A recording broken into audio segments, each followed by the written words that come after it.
வெற்றியின் பாதையில் வாழ்வை அமைக்க இறைத்துதர் 5 வழிகளை சொன்னார்கள். முதல் வழி, பலமில்லாத இறை நம்பிக்கையாளனை விட பலமுள்ள இறை நம்பிக்கையாளன் இறைவனிடத்தில் விருப்பத்திற்குரியவன் என்று. முதல் வழி, செயலாலும் சிந்தனையாலும் நோக்கத்தாலும் உடலாலும் பலமுள்ளவனாக உன்னை ஆக்கிக் கொள்ளுதல். இரண்டாவது வழி, நோக்கத்தை லட்சியத்தை வாழ்வில் நிர்ணயித்து பேராதரவோடு பலன் தரக்கூடிய விஷயத்தை வாழ்வில் எதிலும் தேடுதல்.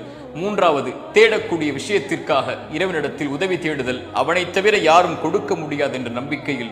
நான்காவது, பலமுள்ளவனாக இருந்து பேராதரவோடு ஒன்றை தேடி இறைவனிடத்தில் அதற்காக ஒப்படைத்து உதவி தேடி விட்டால் ஒருபோதும் அந்த இடத்திலிருந்து பின்வாங்காமல் முன் செல்லுதல். ஐந்தாவது, வாழ்வில் எது நடந்தாலும் நடக்கவில்லை என்றாலும் முயற்சி செய்தும் நடக்கவில்லை என்றாலும் அதனால் நடந்தது இதனால் நடந்தது என்று குறை கூறாமல் இறைவனுடைய நாட்டம் எனக்கு நலவு அதன் காரணமாக நடந்திருக்கிறது என்று நடந்தால் நன்றி கூறி, நடக்கவில்லை என்றால் பொறுமையோடு அடுத்த கட்டத்திற்கு வாழ்வை நகர்த்துதல் என்று இறைத்துதர் எமக்கு எடுத்துச் சொன்னார்கள்.